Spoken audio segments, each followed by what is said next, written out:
Halmashauri ya Jiji la Mbeya kupitia idara ya biashara na masoko imepanga kuanza rasmi mfumo wa biashara wa saa 24 katika soko la Mwanjelwa mara baada ya kukamilika kwa ukarabati wa miundombinu ya ulinzi na usalama.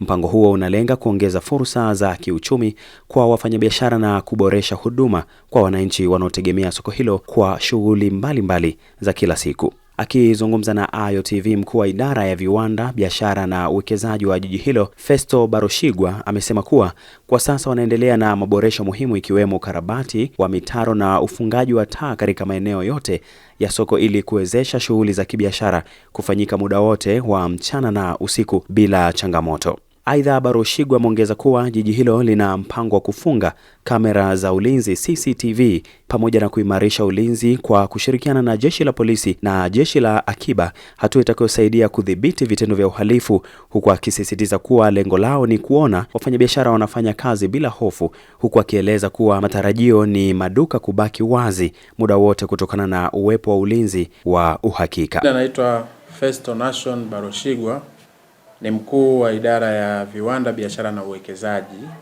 halmashauri ya jiji la Mbeya. Ninaomba kuanza kwa kutoa maelezo machache kwa nini halmashauri ya jiji la Mbeya imeamua kufanya soko la Mwanjelwa kufanya kazi kwa masaa 24 na sio masaa 12 kama ilivyokuwa awali. Awali ya yote ni tunakubaliana kwamba kwa sasa hivi tunahitaji kufanya kazi masaa 24 kwa sababu teknolojia inakimbia sana, lakini sisi bado tunatembea na tunafanya kazi muda mfupi sana. Lakini ukiangalia maono ya viongozi wetu ni kuhakikisha tunafanya kazi masaa mengi ili kuweza kuongeza uchumi wa mtu mmoja mmoja, lakini pia na wananchi kwa ujumla. Kwa hiyo tumeona ni busara kutokana na maelekezo mbalimbali lakini na maono mbalimbali ya viongozi wetu. Kwa hiyo tumeona ni busara kutengeneza miundombinu ambayo ina support kufanya biashara masaa 24.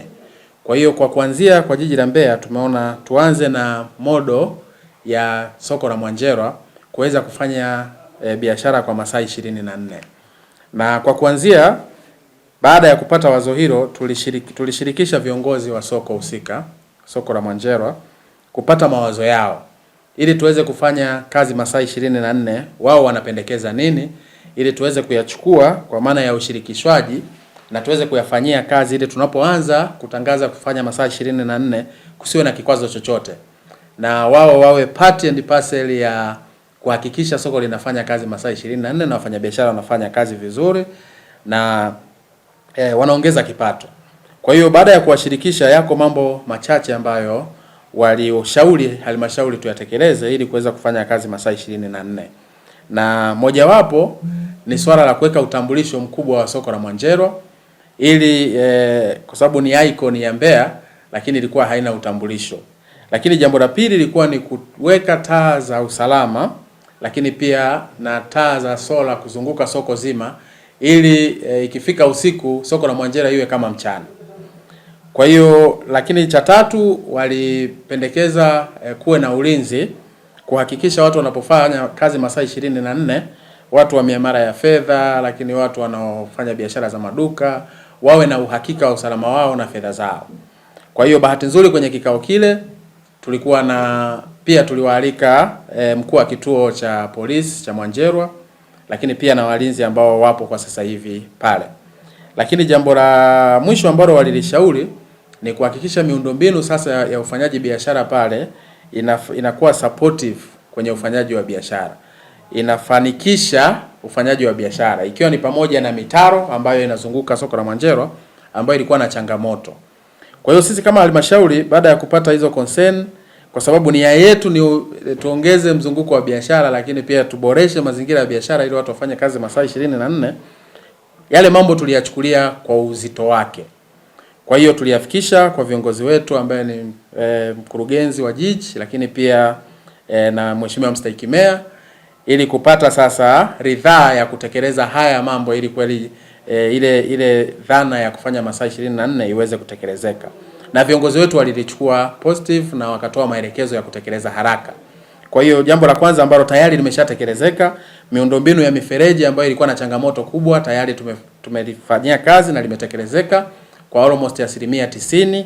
Bado kidogo sana ambapo iko mwishoni kutengeneza mifuniko wa mfereji mmoja ambao bado haujafunikwa, lakini tunaamini kufikia tarehe 20 mwezi wa 6 tutakuwa tumekamilisha.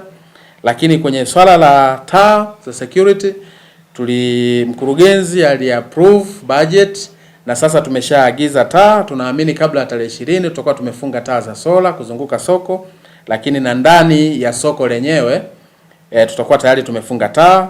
Lakini pia kwenye swala la usalama tayari viongozi wetu wameapprove kununua kamera za kufunga kuzunguka soko, lakini na ndani ya soko, ili kuhakikisha lolote linalotokea basi tunaweza tukalitrace na kujua nani amesababisha, lakini ni nani amehusika kwenye hilo jambo.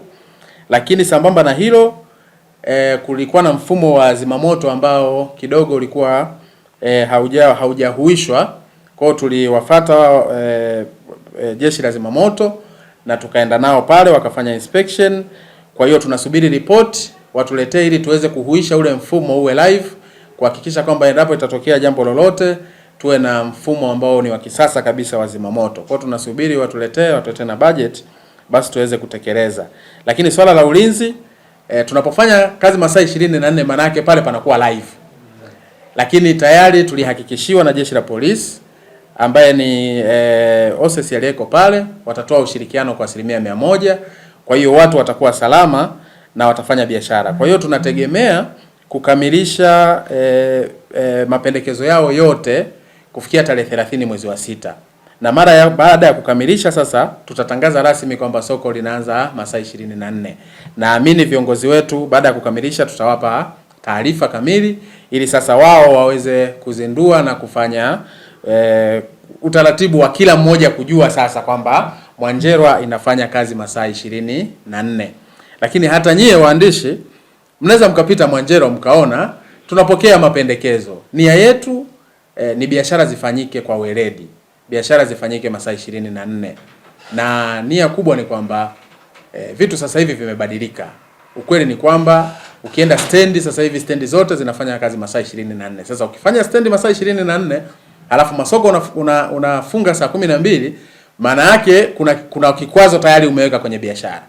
Tunataka mtu akitoka sehemu nyingine akifika Mbeya saa 6 usiku, saa 7 usiku, afike Mwanjelwa, afanye mahemezi yake, akamilishe, saa 11 harudi kule anakwenda, afika anafungua biashara na biashara zinaendelea. Kwa sababu tukifanya hivyo maana yake tunawasaidia wafanyabiashara kufanya biashara lakini kukuza uchumi wao. Tukikuza uchumi wa wafanyabiashara maana yake tumekuza uchumi wa wananchi. Ndio hivyo tumekuza uchumi wa serikali.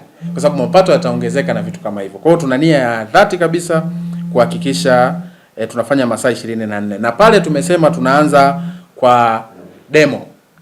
Tuone ufanisi wa pale. Tukiona kwa kweli ni kitu ambacho kimeclick vizuri na watu wamekipokea vizuri na biashara zinafanyika kwa weledi, basi tunapanua zaidi kwenda na eneo jingine.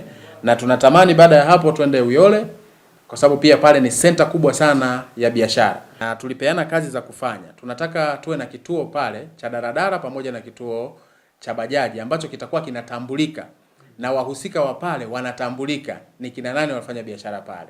Ili tunapoanza masaa 24 kwa sababu unajua ni automatically kunapokuwa na kazi zinafanyika muda labda saa 5, saa 6 usiku, saa 7. Automatically wa bajaji utawakuta wako pale. Wa bodaboda utawakuta wako pale. Lakini kutengeneza security ni kuwatambua kwamba wanaoegesha pale tuliowapa authorization ya kuegesha pale ni fulani. Wale watakaoongezeka uongozi wa pale uwatambue. Hatukatazi kwenda kufanya biashara pale, lakini uwatambue ili in case of anything itakayotokea tuwe na uwezo wa kutrace ni nani amefanya hicho kitu. Lakini pia mnatambua kwamba stendi sio muda mrefu inakamilika. Itakuwa jirani pale.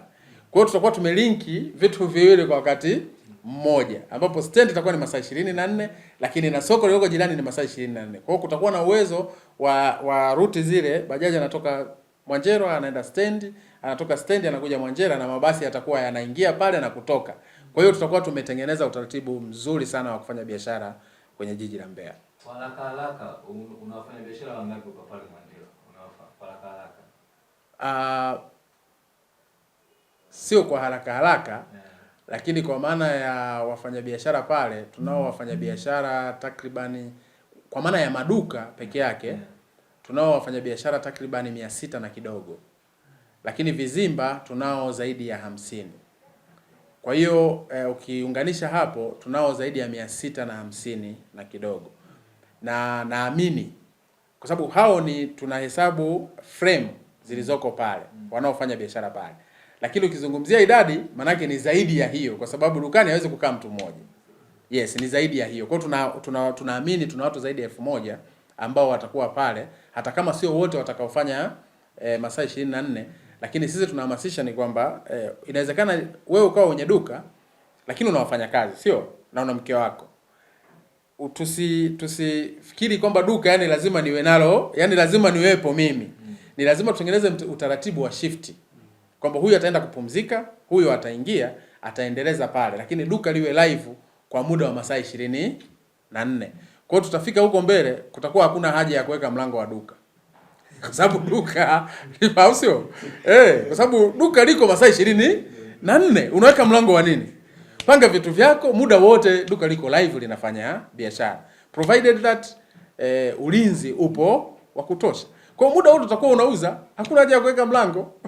Kwa hiyo ni shift, mtu anaingia anatoka. Yes. Hizi ni ripoti kutoka mkoani Mbeya na Cosmas Anton.